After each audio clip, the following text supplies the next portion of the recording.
Polish people are not known for being very progressive or very tolerant.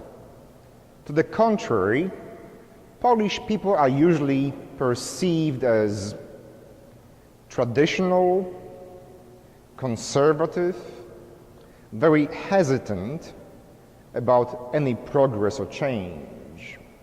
So when people hear our story, the story of this traditional Polish church, they oftentimes raise their eyebrows and say, "You do what? In a Polish church? You have a woman priest? You have same-sex marriages? You give communion to divorced people? You're sure you are Polish?" Now, Polish people are famous for many things. We make the best vodka, we can drink and dance all night long, but being tolerant and inclusive is not one of the qualities we are famous for. So oftentimes people are surprised, not to say shocked, by how we live our Catholic life here at St. Stanislaus. And they ask me, what the hell happened? How do you explain this inconsistency with your Polish heritage?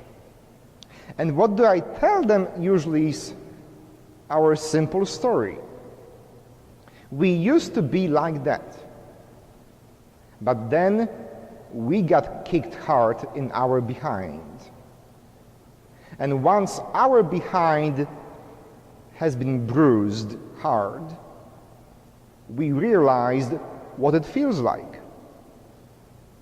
And out of a sudden, having been kicked out, having been bruised, having been beaten, we know this experience firsthand. And having had this experience, we don't want it to happen to anyone else. Don't you think that being broken makes you more compassionate, more empathetic? Because if your life is perfect, if you have never made any single mistake, if you have followed all the rules and only good things happen to you, you'll be a very self-righteous prick. Right? I'm sorry for using the bad word. But think of the people who have had it easy. Think of the people who have never been challenged, never lost a job, never got divorced, never got left behind, never had anything painful happen to them. They are usually those who are so easy to judge others. They are usually those who have a very difficult time being empathetic, being forgiving, being compassionate. Because if I can do it, anyone can do it, right? Not. But once you know the pain, once you have been laid from your job, once you have been left behind by your spouse, once you have your heart broken, or your home broken, or your life broken into many pieces, you don't want this pain to be a part of anybody else's life. Being broken makes you more compassionate and makes you more empathetic. That's why St. Stanislaus is the way it is. Because we've been hit hard. We've been kicked, we've been bruised, and we have stood up and opened our doors wide. Because we know that there are people like us who have been bruised and broken and kicked. And we don't want them to be by themselves. We don't want them to be alone, because them is us, because us is them. Now look at today's Gospel of St. Luke. This sinful woman, whom everybody knows to be sinful woman, of course we assume she practiced the oldest profession in the world, is a public sinner. And there are many passages in other Gospels when Jesus talks to these sinful women. But Luke is different. Luke is special. There is no conversion in this story.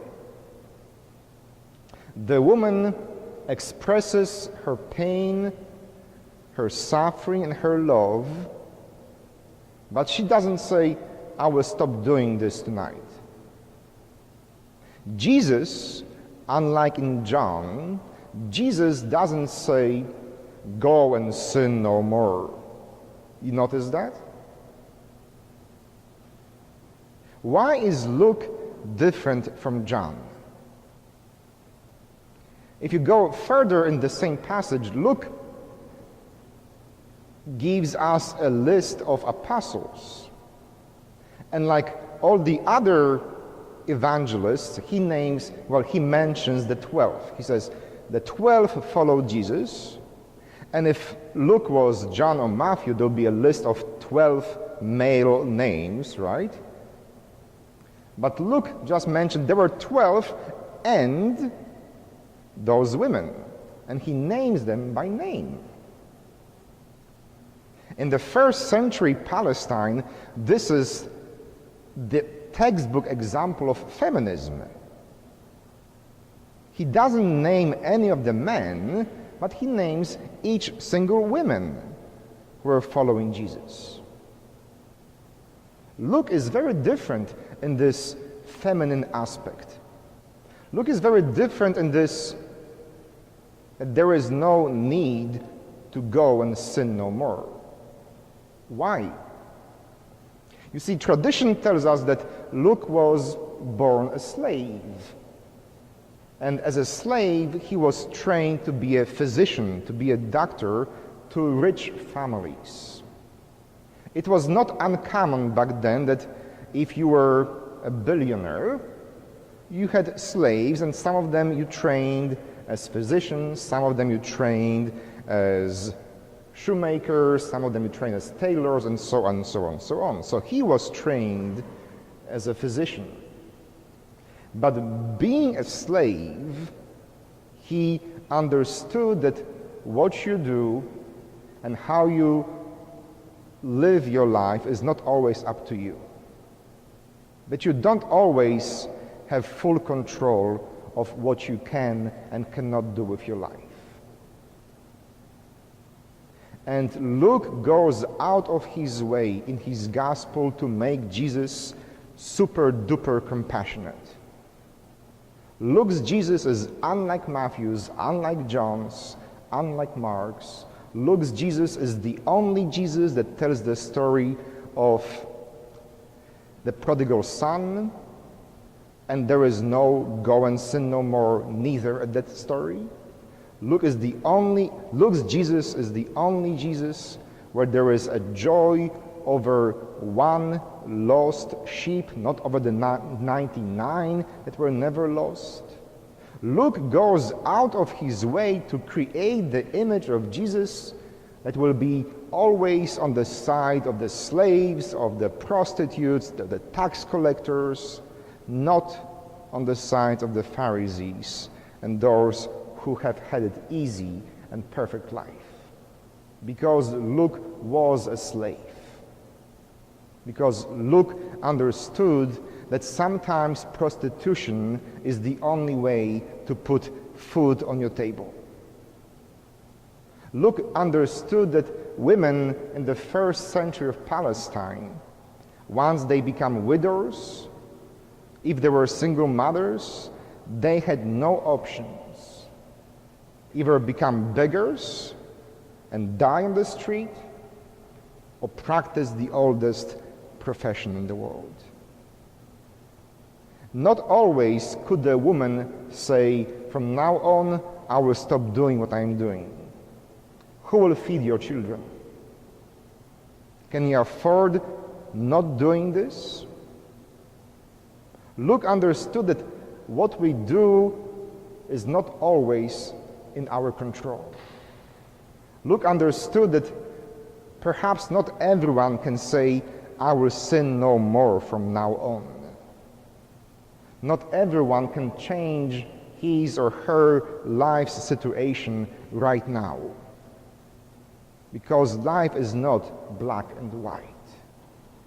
And Luke knew that Jesus makes room for those people as well, for the people with broken life stories, for the people with imperfect history, for the people who are or have been broken and bruised. Now, luckily for us, Luke is not the only one who doesn't make his Jesus or his God say, "Go and sin no more." The first reading today was from the book of Kings. It follows the very famous, or Hollywood famous, story of King David. You remember King David seeing Bathsheba as she's taking a shower or bathing in the window? Of course, King David had multiple wives back then, but if you know life, you always want what you don't have, right? So having had multiple wives, he's lusting about Bathsheba. It's not his wife, she's married to a soldier, so he makes sure that Bathsheba's husband is in the front line during a battle and he gets killed. So, luckily for King David, he can have Bathsheba. God calls prophet Nathan to go straight to King David and remind him that what he is doing is not right. That he had every other woman in the kingdom and his harem to enjoy, but not the wife of someone else. David acknowledges his sin, asks God forgiveness, and Nathan says, "God has forgiven you." You know what happens next? Is David sending Bathsheba away and living in penance all his life? No way. David and Bathsheba live happily ever after, and his other dozens of wives. And you know who is next son of David and Bathsheba? King Solomon, the one that is the most important king in the Hebrew Bible. Strange, isn't it? God forgives him even though David keeps doing the same thing. Stranger yet, God uses Solomon to reveal God's will and God's truth to the people of Israel. There is no David, go and sin no more. David acknowledges that he did something wrong and God forgives him. And God brings something good out of something wrong. Perhaps what we are doing here at St. Stanislaus can be explained in the terms of these two readings. We have experienced God's forgiveness and human brokenness on the other side. And because we have experienced the pain and the brokenness, and because we have been bruised, we have learned empathy and solidarity. And if you know Polish history, know solidarity is a big thing for us Poles. But not only in political terms, but in human compassion and empathy terms. Solidarity is the key to Luke's gospel. Solidarity is the key that explains his feminism, that explains his lack of go and sin no mores. Solidarity and empathy explain why Luke sees and describes Jesus the way he does. Because he was a slave.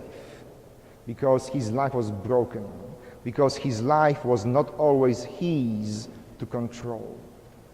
And because he knows human brokenness, he makes Jesus compassionate and empathetic.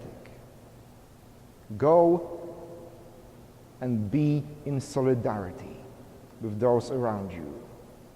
Go, if you can, sin no more. If you cannot, love more. Because whom more is forgiven loves more. Amen.